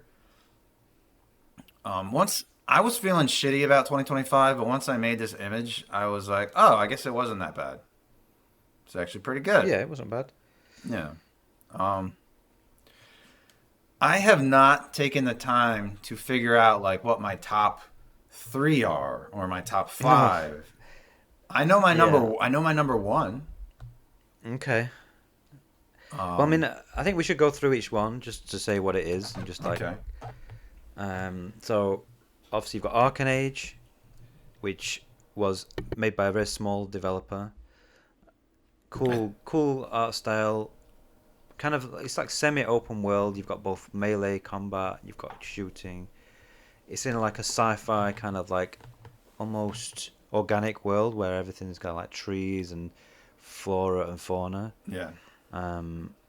Deadpool VR, which you obviously already talked about. Unfortunately, I haven't played that yet, so I can't comment on that. Ghost Town, which is a cool game by the developers of the Room series, puzzle game, but it's really well. Ghost Town's amazing. I really loved Ghost Town. Really cool story. The puzzles are cool. Graphically, I thought it was really good. Like one of the best games of the year. Reach, which I haven't played yet because it never ran for me on my PSVR 2 on PC, which is not a kind of like, would you describe it as like a platformy archery game? So there's a lot of platforming, puzzles, and combat. Yeah. Forefront, not that much combat, but yeah, mostly platform puzzly. Yeah. With a bit of combat. Mm-hmm. Yeah. Forefront is a multiplayer only battlefield style game where you've got like conquest and rush, big open battlefields. You've got class systems, vehicles to drive. Just a solid, good VR shooter, multiplayer shooter. Surviving Mars Pioneer, which is a why do you describe this series of games? It's crafty. It's to me, it's like Subnautica on Mars, but with way less life in it because you're on Mars. So yeah, there's not much interest in like enemies or life moving around. Like yeah, there's just robots and shit. Yeah, I know you really like this game. Yeah. Yes, but you're building, you're crafting, you're collecting stuff, you're exploring. It's a good exploration game with a bit of grindy, crafty nature to it. The Midnight Walk, which is a very story-heavy, some minor puzzles, but it's mostly about the story. Visually really cool. Like it's got like a stop, what they call is it stop motion kind of? Yeah. the way that they made. I think they made it with stop motion, in fact, and then put the animations in the game. Oh, okay. Really cool looking game. Really cool story. I loved the game. One of my favorites. Out of Sight VR, which is a third person kind of, not very third person. It's kind of. Is it third person? It is, yeah, when you're moving the girl around and you're the teddy bear eyes, yeah, you're watching the girl move around the room. So you're controlling this little girl who's carrying a teddy, and you can also sometimes be in, like, you see the perspective of the teddy as you're walking around. So there's like a mixture of both perspectives, and you're having to solve puzzles whilst also not get killed, like some stealthy stuff in there.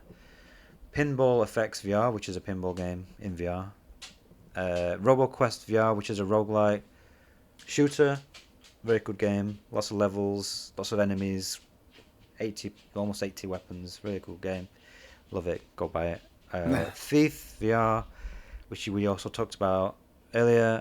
And then the last one, which is Titan Isles, which is the makers of what's it called? Windlands, yeah. So 4-player co-op, different classes. You can jetpack, you can fly around, you can use bow and arrows, you can use grappling hooks, big boss fights. Cool game. Yeah. So that's not every game that came out this year, but I think they're the ones that we both agreed were like the highlights of the year, which is still a good amount. It's a good amount of games. It's what's that? 16 games. That's 16, 12. 16? 12 games. Sorry. 12. Yeah. So I didn't play Quantum Void or Memoriam or Deadly Delivery or Men in Black or Luminous Arise or Demio X Battlemarked, etc., etc. So I can't say anything about those. There's still more stuff, yeah. Yeah. I did a video of Pirates VR Jolly Roger, and I enjoyed that more than some of these games. But Interesting. I figured I shouldn't put it up here. Because, like, why? If you enjoyed it. Because nobody's gonna list that as their favorite game. I don't know. No, but if you enjoyed it, like it's not about what people think. This is your well, picks. So I didn't know. Pirates...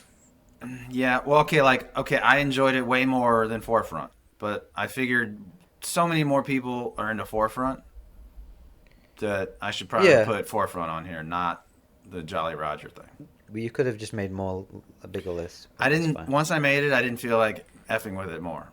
That's the problem. Yeah, I get what you're saying. Yeah. I was like, oh, then I'm gonna have to resize everything and all that. Yeah, and you got to try and fit extra shit in there. Yeah, I get it. Yeah. So I know what my favorite game of the year is. I mean, should I just say that? Yeah. Okay, my favorite game of 2025, the one that I enjoyed the most, had the most fun, and it's the only one. I mean, I beat 8 of these games. So I beat Arcane Age, Deadpool, Ghost Town, Surviving Mars, The Midnight Walk, Out of Sight, and Thief and Titan Isles. I haven't beaten Roboquest VR yet, as we said. I got in Reach. I just kind of gave up on Reach. I just wasn't into it. And then Forefront, that's not a game you beat. Pinball FX isn't a game you beat. So my game of the year is Surviving Mars Pioneer. Wow. Yeah, which you've worked on. Yeah. Yeah. Interesting. Yeah. I just love the exploration and the mystery of what's going on. I still need to go back into it because I beat it before they updated it. I need to go back because now I think there's an ending, right? Yeah, it's finished. It's out of early access. It's a complete game with an ending and everything. So. Well, if I go back into it with my save file, like I don't know how I trigger an ending since I've already done everything. How does that work? You'll know. I'll know? It's got extra. There's something near your base you have to go and get. And then it gives you instructions and new missions and stuff to do. Something near my base. Okay. Near where, do you know where you originally landed? Yeah. Your original pod that you came out of? Yeah. Just go there. Go inside of it? Outside of it. Outside of it. Okay. All right. Well, now I got to do that. But yeah, that. Yeah. Okay, so I love Subnautica and Subnautica Below Zero, and that game is the closest that I've experienced in VR to that. It's not as good as those games, but it. No. Yeah, it really did it for me. all the exploration. You have the cool bike, and you have a rover, you have a jetpack, and all this. It is a ton of grinding. So if you don't like grinding, you're not going to want to play that game.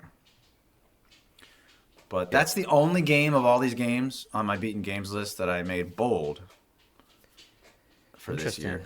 The only one for this year. So what would you be like if you had to pick a top 3? That's the tough one. That's really tough. You know, I liked Out of Sight a lot the whole time I played it. I was really into it, but it was like so short was the problem. Yeah. The Midnight Walk, that second, I think it was the second level, I loved. Where it makes you emotional about the bad guy. Yeah. That one level, I was like, holy shit. But then the rest of the game, I wasn't that into. Yeah. Arcane Age, I was never blown away by. Like, a lot of people were like, this is Game of the Year. It came out like in January, and I think a bunch of people were like, yeah, it was an early game. Game of the Year. And I was never that crazy about it. I beat it. It was hard as hell to beat that final boss. That was an insane difficulty spike. And one problem with that game is the guns were just weak. They're just pretty much useless, I thought. Well, you can upgrade them, though, can't you? And I did, and they still were useless, and I just had to rely on... I think they've rebalanced it, actually. I think he's made changes to it. Okay. Ghost Town annoyed me with the way the ending went down.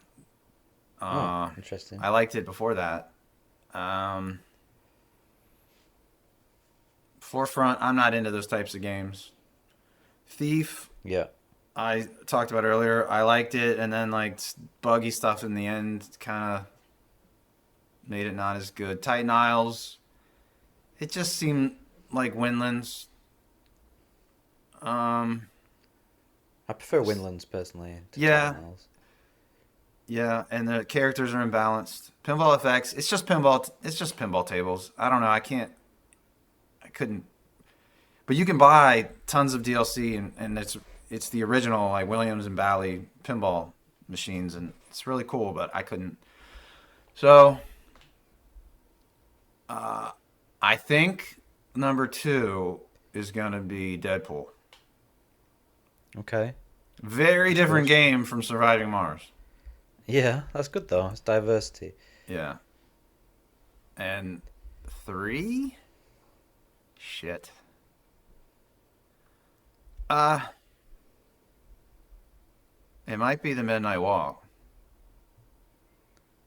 Yeah? Yeah, it might be the Midnight Walk.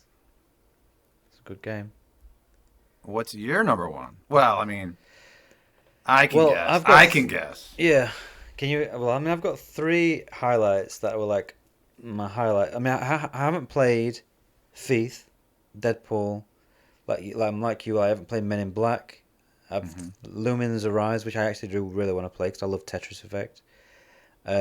Zero Caliber 2, which I have installed, still not played, and I've not played Reach. So there's like still a few, what I would say, big games that came out, which I still not played yet. Okay. But out of the games that I've played, I haven't played enough Arcane Age. I want to play more of that, but I wasn't really blown away by Arcane Age. Like some people were like, "Oh my god, this is really amazing." It didn't really hook me. I would say that my top 3 are Ghost Town, Forefront, and Midnight Walk. In that order? I would probably put Forefront as number 3, Ghost Town at number 2, and Midnight Walk at my number 1. Oh, you're leaving out Roboquest because you're too biased? Yeah, I can't say Roboquest. I can't even really review. I can't even really give an opinion on it because I've played it so differently to how I would if it was just a game that I played like myself. So Okay. that's the problem. I don't get to enjoy that game like a consumer. So I don't even. I mean, to me, it's a great game, but I don't really consider it like in my own personal. It's not like my own personal time that I've spent on it, so I can't really consider it as a game of the year game. Okay. Yeah, Midnight Walk's my game of the year. Okay. I think if Out of Sight was as long as the Midnight Walk, I'd probably pick Out of Sight. Yeah, I mean, personally, I think, even though Out of Sight VR is a flat to VR thing, I still think Modern Midnight Walk's like way beyond it, like so much better. Yeah, Personally. artistically and yeah, and Production values and the yeah. way like the game looks incredible. I mean, I know what you're saying about the second level, but I did find other levels afterwards, which were also really cool. Like the one where you're in the massive giant, and you go inside is like inside him and stuff, and you can see the heart. I thought that was a really cool level. Yeah, Midnight Walk was just a game. It's one of those rare games that I play, and it's the only game I want to play until I've finished it. I literally just like every time I'm playing a game, okay, it's not even an option. Midnight Walk, Yeah. until I finish it. And a lot of times, what I generally do is I'll start playing something, and then I'm like, oh, I want to break from this now because it's too repetitive. Let me play something else. Yeah. Midnight Walk was like that. Ghost Town was another game like that, where I was like, I really want to just keep playing it, keep playing. So, yeah, I would say those two are the highlights. Forefront is in there as well because I actually really like Battlefield, like the Battlefield games, and this is literally Battlefield in VR, and I really enjoy it. I've had some really good fun with it, playing the rush modes and like, it's just a really good game, really good multiplayer game. We didn't actually get a lot of multiplayer games this year. Like when you look at it, a lot of, like I can't really think of many others. That's the biggest one. Okay. And yeah, and it's good. It's got a good active player community. It feels well balanced. It's well made. They're constantly adding stuff to it. Yeah, it's a really good game. Forefront is the best multiplayer game of the year. I clearly have a style though because Ghost Town and Midnight Walking in what ways are similar. Like they're both very story orientated, like driven games. Obviously, Ghost Town's more puzzle orientated. Midnight Walk's more story, but they're both very linear story driven games, which is my sort of thing. Did you have any issues in Midnight Walk? I remember, like, I had issues getting that cannon thing to fire and line up right and stuff. Did you experience that? Yeah, the cannon was a bit weird. It took me a little bit of time to figure out how the reload worked. Yeah, there was still some issues and some glitches and stuff, but the like visually and the story and everything was just good enough for me to want to keep playing.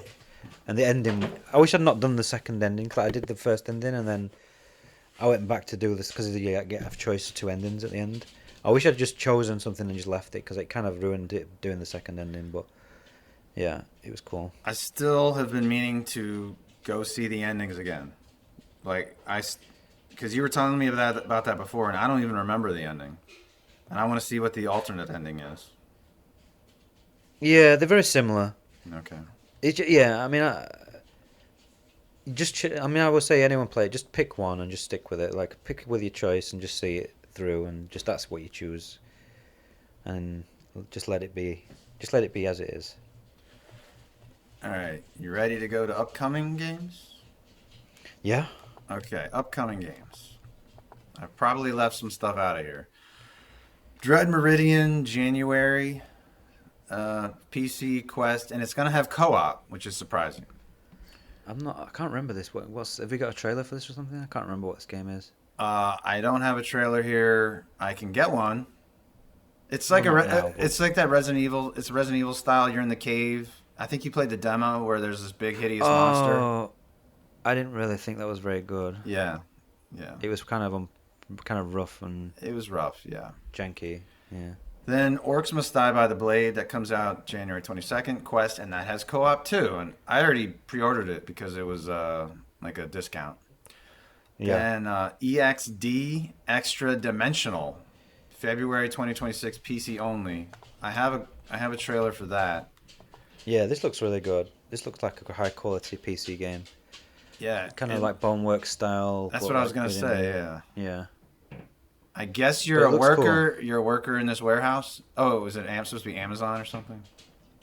Yeah, I think it starts off like that, and then you get like transported into some sort of weird extra dimensional world, and then you've got like cool shit where you can use like telekinesis, and it looks really cool. It looks really well made.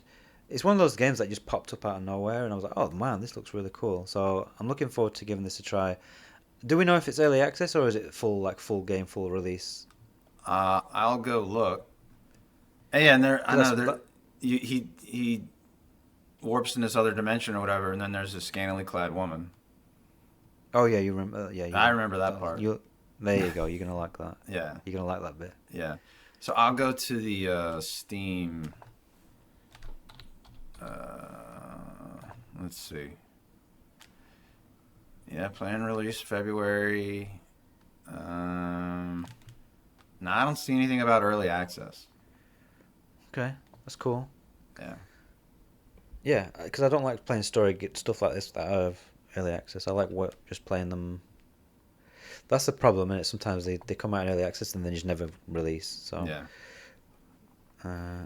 Yeah, this looks really cool. I'm looking forward to it. Yeah. All right. What was up? That's Game of the Year. Then Aces of Thunder. They say February 3rd, PC and PlayStation. Who knows? Probably won't come out because they keep delaying it. Maybe. Resident Evil Requiem is February 27th, PC, not for PlayStation, VR, I mean. And I'm hoping that Praydog is going to get the RE Framework mod supporting this because the game allows like you can choose third person or first person. Yeah. And I'm hoping that means like it'll be easy for him.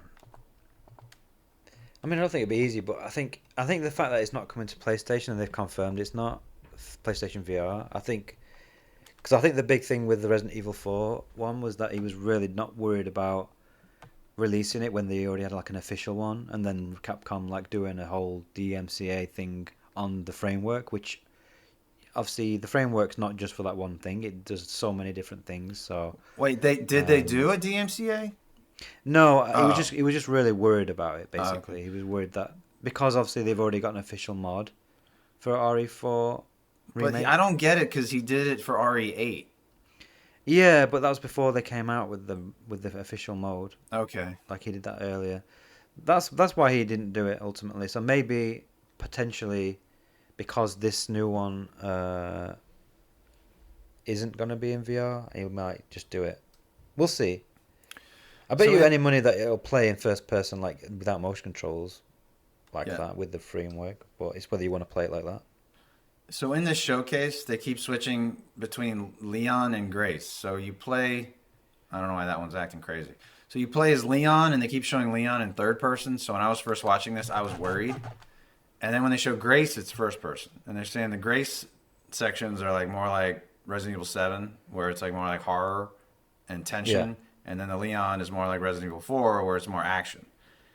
And I was worried as hell that this was going to be an issue for the mod. But then later, like 6 minutes into this video, they show you can switch between first and third person anytime you want. So yeah, it will make it easier for sure. So is Grace someone from a Resident Evil game? Have you heard of her? I don't think so. I think she's a new character, from what I understand. All right. I thought it might have been because you know, like Resident Evil 8, he has his daughter, but I don't think his daughter's name was Grace, was it? I don't think so. No. Like Ethan's daughter, I can't remember what her name was. I thought it was Rose or something like that. Yeah. So I think this is a different person. Let me see. Because they had DLC for the Resident Evil 8, which was where you play his daughter Rose when she's older, and she's got like powers or something. Yeah, and I was gonna get it, but I think did it not work well in VR or something? No, it doesn't work with the mod. But Winter. Winter. Rose. Oh, is Grace Winter? It says Winter's expansion. Oh yeah, that's the Rose, like the daughter one. I always assumed that the sequel RE89 was gonna be like playing as his daughter, but it seems like. Oh, her name is Rose. That's not the case. They just called it Winter. Oh, it is Rose. Yeah, it says Shadows of Rose. A new scenario starring a grown-up Rose, Ethan's beloved daughter. Yeah. Yeah, because his last name was Winter. Ah, okay. It was Ethan Winters. Yeah. Okay. So wait, did you say does the mod not work with the Rose thing? I think maybe it works, but just like third person. Oh, third person. First person. Okay. Like, I don't think you can play it with motion controls or anything like that. Okay. Because there's actually a mod for... It's not a mod, sorry. There's a DLC for the RE4 remake. It's like where you play Ada Wong. Oh, yeah. But that never got like VR support on PlayStation. So you can only play that in third person, like flat. And I really want to play that, but like, so maybe there's a way to play that with RE framework, like in VR. But even if it's just third person, I might. But then I have to buy the game again, and I don't know. But yeah, it's kind of sucky that some of this DLC is like not playable in VR. I own an RE4 remake on Steam, but I just never tried it with the RE framework because I was waiting for the first person. Well, now you'll be able to play it with the new mods. So. Yeah, if that actually comes out. I don't see why it won't. Yeah. Looks pretty far on. Yeah. And then The Boys Trigger Warning is coming spring 2026 on PlayStation and Quest 3. I guess no Steam. And this trailer I don't get. You're on a ride. On a ride. I haven't seen The Boys since season 2, so I don't know if this Sesame Street looking type thing has something to do with something going on in the current The Boys seasons. I have no clue because I've not really watched much of The Boys. Like I watched the first. I'm like you. I watched the first 2 seasons and then stopped. So. Yeah. But there were screenshots of the game and they did not look very good. Yeah, I'm not really that hyped for this. I'm gonna be honest. Mm-hmm. It kind of reminds me of the Stranger Things VR thing. Yeah. But it's kind of like it doesn't really look that interesting. But we'll see. Because this looks like a CGI thing. To be honest, it doesn't look like proper gameplay. Yeah. And this looks like the gameplay right here. Yeah, this is the gameplay. Yeah. Which looks very questy. So. Yeah, it looks very questy. All right. I'll go back to Resident Evil just so we can look at that. Yeah. This comes out next month as well, doesn't it? Yeah. Yeah, so let's hope for a mod because I want to play it in VR. Where's the part where they show the first person? That's Grace. I don't know. Yeah, I saw it before. It literally said like 2 styles to play or something, and then like it shows them playing it with both first person and third person. Yeah, here it is. And they show... Because the original, obviously, RE8 was first person only, but then they brought a patch out which lets you switch between both. Mm-hmm. So now it looks like they're doing the same thing with this, so you can play with literally both of them. Yeah. Both characters either side. So that will make it so much better for a mod. Yeah. Definitely. Half of this showcase is them showing all of their advertisers. So they have a deal with Porsche, then they have a deal with Hamilton watches, then they're like, buy these figurines. Right. Buy our deluxe edition. Yeah. That's cool. Yeah, this is the Porsche, the Porsche section. Oh yeah, I think the correct way to say it is Porsche. Is it? Yeah. Yeah. So I don't know. Did I leave? Can you think of anything I left out? No, I always feel like every year we start off with like feeling like there's nothing left, nothing coming out, and then we get a load of shit that just gets announced and released. Won't be any meta stuff. No, I mean there may be. They might still have some stuff that. Oh, that coming out this year. Worked on that they'll just let it come out. Yeah, because I think the stuff they've cancelled. Although wasn't there supposed to be like a Harry Potter game or something that was in the works that got cancelled? Yeah, who was working on that? The people who made Walking Dead: Saints and Sinners. I can't remember their name. Skydance. Oh yeah, Skydance. Yes, that's right. Yeah, which is a shame because they're a good studio. You know that Harry Potter UEVR compatible game always goes on sale for like $5. Did you ever try that? Yeah, I've played some of it. Hogwarts Legacy. Yeah, I've played some of it. But apparently there's a mod for that now, which lets you play like with motion controls with the wand, and you can actually spellcast and shit. So I never tried it though. People said the performance wasn't good in that It's game. not great. It's a pretty heavy game. Okay. But it works. I played some of it, but I'm not a Harry Potter fan, so yeah, me neither. Yeah. So, anything else? No, that's it. Okay. Hopefully, we don't end up in World War III this year. Well, maybe. You never know. Yeah. Hopefully, we get some good VR releases and nobody's bombed Nobody's bombed too We much. don't nuke each other. Yeah, I know. That wouldn't be fun. No. So No. I guess Cool. that's it. Right. That's it then. I'll see you next time for episode 69. Oh, that's a special one. We need to do That- something special for that one. I'm gonna come visit you, Alex. Yeah. Oh yeah. Oh yeah. Oh Okay. yeah. That's fine by me. Tell your girlfriend to go on a trip. Well, she can come to you, and then you can come to me. So. Okay. I mean, like she can come to you with Casey, and then Okay. well, you know, we do a swap. Oh, we'll do a swap. Oh, okay. Yeah. I was talking about you and I. Yeah. That's what I'm saying. Oh. Oh, she'll come hang out with Casey.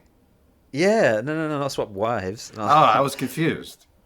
No, I mean like they'll. Oh, anyway, I'm not even gonna. They can go do whatever they want to do. Okay, I see. what Yeah, you're saying. 69. You know Yes, what I mean? yes. Scissor. Okay. Okay. Yeah. Yeah. All right. Maybe we should stop. Yeah. That's Okay. Oh, we'll stop while we're ahead. All right. So Okay. that's it. Thanks for watching. Yeah. Bye bye. See you next month.